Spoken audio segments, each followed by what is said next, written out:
is essential. Okay, I'm following exactly as what in the YMBA notes. For those who are taking exam, please after each lesson, please go and read through again. Because some of the things I may miss out in the lecture notes of this YMBA text. So please read through yourself, and those that I missed, please catch up with it, in case I miss any one of them.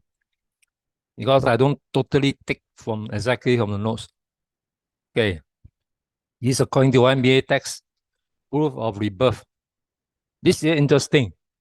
In the YMBA, you can study about death and rebirth. So, very interesting topic for you all to learn how to have a good death and how a new rebirth will start again. So the word rebirth means being born for the second time in a new body. I mean, after your first body become decayed, you will go to a second body. And it can also mean a brand of new beginning, like the rebirth of swing dancing in the 21st century. These are conventional words used to describe what is rebirth, the meaning of rebirth. So these are sort of English words which we try to explain as clear as possible. So in Buddhist teaching, it's a succession of rebirth survives until the being reaches the goal of liberation known as Nibbana. So for Buddhism, it's not the end of after each death. We are continuing this life journey one after another. So in Buddhism, the doctrine of rebirth is mixed with the law of karma and postulate in the following manner. So whenever being is immersed in the continuation of birth and rebirth is known as samsara. So this word samsara means this. It's also the beginning of this life flux. It's not cognizable. I mean, life changing, every moment changing. You can't see it in our naked eyes. So life flux continue. So long as these causative factors of life flux, namely this thing, craving, tanha, and ignorance, are inherent in the being, not eradicated. So when you're stuck with craving, you're stuck with ignorance, you can never escape. So your life cycle get on repeating over and over. So the cumulative karma energy as the moment of death of the past birth condition the present birth. So whatever happened in the past will decide on your present birth. These are called cumulative karma. Energy as a moment of death or present birth condition the future birth. I listened to this late Bante Suvano, his Dhamma talk. He passed away. He's a Malaysian Penang monk. He always mentioned the concept of death. Many people wouldn't want to bother or want to listen because to them, they haven't come to a state. But we, every moment we reflect, death can come at any time. So, as according to what he said, dying the moment is very frightening. Some people seen invisible being beside his bed. Okay. Some seen past life of what evil you have committed. Then this one cannot be shared. You yourself share your own self. Nobody can share with you. So you see what the past you have done evil, and you never in your present life, you never even bother to think about that. But that thing will come to condition you on the last stop moment. So last stop moment, especially those doing evil all these come and disturb you. So whichever is the strongest one, will condition you for the next rebirth. That's what this late Bhante Suvarno, his talking Dhamma talk always about that. Quite frightening, but also eye-opening for us as a Buddhist. We should know about this, preparing for our last thought moment. Okay? So your Chan will listen to that. It's also enlightening for you and me. Okay? For rebirth, Buddha and Arahants, through this extrasensory perception, we don't have, only for those above high spiritual, able to verify karma and rebirth evidence. So Buddha is not talking shit, right? Buddha and his disciple who are Arahant, able to verify this statement is that these human are conditioned by this karma. And then what kind of rebirth? So to science, it's nonsense. Okay? You physically cannot see, it's not a belief. Right? You must prove it. But it's to the kind of super mundane kind of thinking and perception, we are able to see it. So we don't attain that state, we can never to able to see as what Buddha and Arahant had done. Then our rebirth is different meaning to transmigration. Transmigration means there's a soul. Okay? Like in Hindu, the transmigration is called soul. For Buddhists, is rebirth consciousness and death, chuti, which is not a soul. It's a kind of like electricity flow from one to another. We can't see electricity yet. Similar thing. So rebirth is of this condition, cannot be seen. So the word transmigration has a permanent and enduring entity, what we call soul. So whatever religion that has soul, use transmigration through a creation by a divine power or emanating from a divine essence. So especially in Hinduism, human is created by this soul. The last one is talking about creator God. So creator God created this so-called small soul. So small soul, whoever present in this universe, will be the next kind of being that will surface up. So all belong to the creator God. So many other religions too talk about this soul. So Buddhism represents death as the dissolution of the five aggregates. So for Buddhism, five aggregates, once they cease, that's the end of it. It's only the death consciousness that will be turned to the rebirth linking consciousness that carry on the next existence, constituting the human personality and birth as their regeneration, the surviving consciousness, completing the process. We will have a better idea in the next coming Abhidhamma lesson, especially under the first one, miscellaneous. You're talking more about all detail of the every 17 stage moment, of every moment, how death, the chuti, come about, and how the rebirth linking carry on to the next existence. Okay, so just bear with it. We will know more better in the coming Abhidhamma class.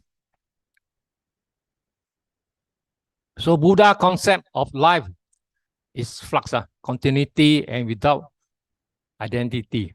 So that's why many religion is against Buddhists of this called soullessness. So Buddha gave the term samsara as and without cognizable beginning. So you cannot, unlike other religion, the other religion, they talk about God. God created this soul. So soul is present in the physical body. That's how they explain it. In Buddhism, it's a consciousness. Okay, so we will learn it in a later Abhidhamma, which is more clearer. Perpetuation of the life flux is maintained by cause and effect. Termination of life flux is possible by following assiduously the path enunciated by the Buddha. So rebirth unable to be proved with scientific tools for measurement. That's why science is very against Buddhism, because cannot use any tools to measure the concept of rebirth. But we ordinary beings are unable to recall the past life. But there are some who develop the faculty of this called extrasensory perception to a very high level, can perceive own past life as well for others. For example, is our Buddha. Remember, we brought one guy up to the heavenly world. When he, during his progress of his so-called under the Bodhi tree, he can see those stages of beings, how their destiny in the what suffering world and those who have a better life. So Buddha able to explain that in very clear and see the person life journey. In Pali Canon, there are many cases quoted during the Buddha existence. You read the Pali Canon, there are many of things which quoted by Buddha of such thing happening. Buddhism as a religion treated rebirth as a subject for religious faith. So Western scientists who are rational-minded on the subject of rebirth by the exercise of psychic and parapsychological research have produced a mass of evidence which tend to confirm the Buddhist theory of rebirth. So if you go to various articles, or is born to a certain boy, and this certain boy able to recollect of this past life. One good example is a boy who could remember during the Second World War, and he was killed in a battle with the Japanese. So he remembered the whole plane crashed down, and he remembered all the past when he was in military. And this boy was able to recall those moments in his military time of what happening and this particular name. And it happened that they checked against the US Army, such a person exists. So you cannot say it's untruth. Instances from time to time of young children who are too young to imagine or fabricate situation, recalling experiences of their past life, such as places where they live, their parents and siblings, and the normal activities of life and person associated with them, particularly in most cases, the circumstances of their deaths. It happened in Sri Lanka. It happened also in Burma. They able have such people that able to recall their past life. You can search, there are many. Here are some of it. In this book, Soul Survivor, a reincarnation of World War II fighter pilot, Bruce and Andrea Leninger, describe this amazing story of their son recount of the past life. Here's a recent YouTube on James Lehner Rebirth account. So you can go through this YouTube and watch yourself, okay? And it's talk about how this particular boy able to recall quite identical to what happened in the past. So you can't say science denounce all this. So there's nothing you can prove or disprove it. Okay?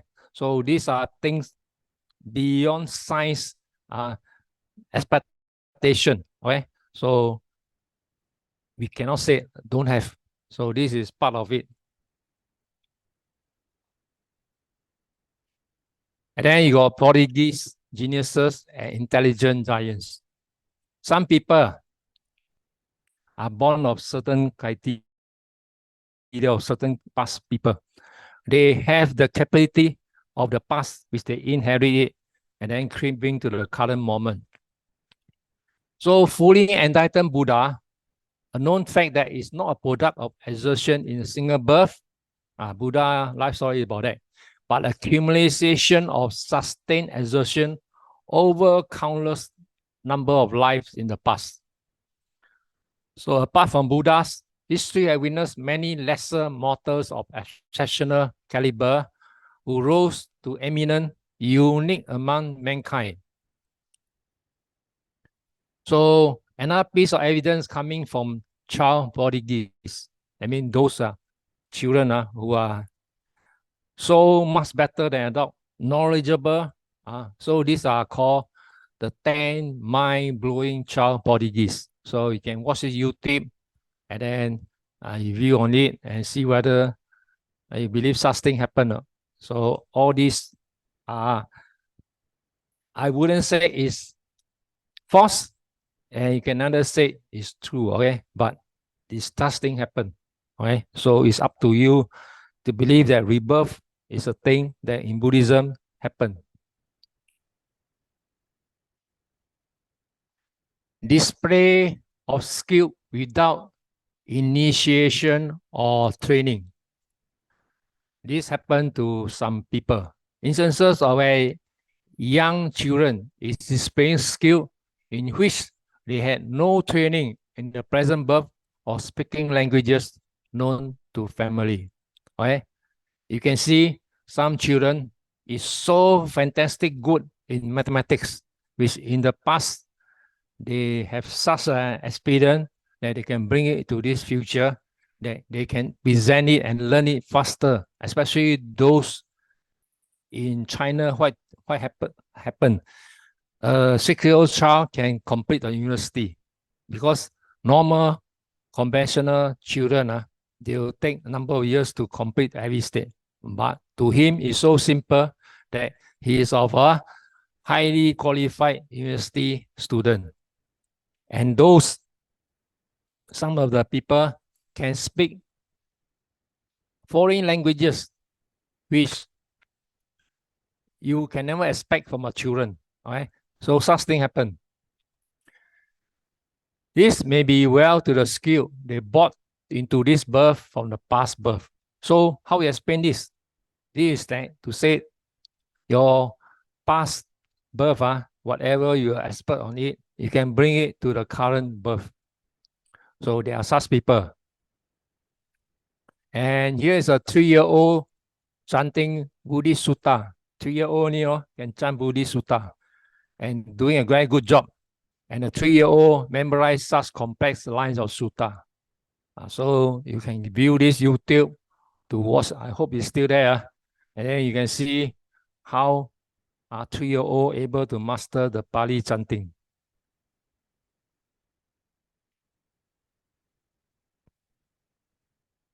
Then next one, you can recall of prenatal memories under the hyphonic regression. When you are put in a hypnosis, is defined as a sleep-like nature.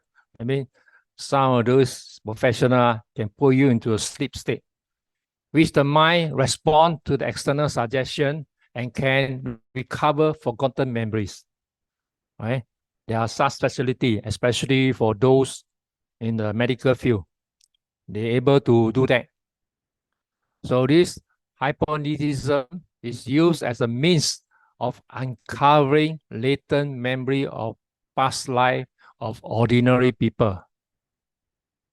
He also say that you can use this to detect whether you're talking lies, especially when you in court cases. They say you can testify this person who in a sober state is able to cover all his lies, but you put him to this state, he will reveal what been hidden inside himself.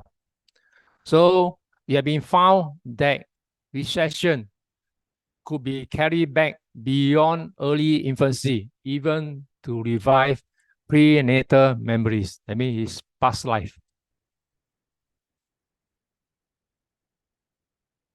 instances are of record or memories we call under hypothesis being verified and found to be true.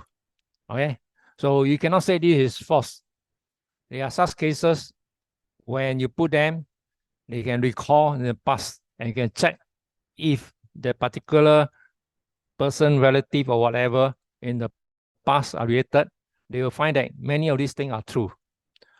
So the late Dr. Richard Feynman was skeptical about the claims in this hypothesis study until he subject himself to this hypothesis on 2 occasions. In both instances, he verified that hypothesis works done correctly.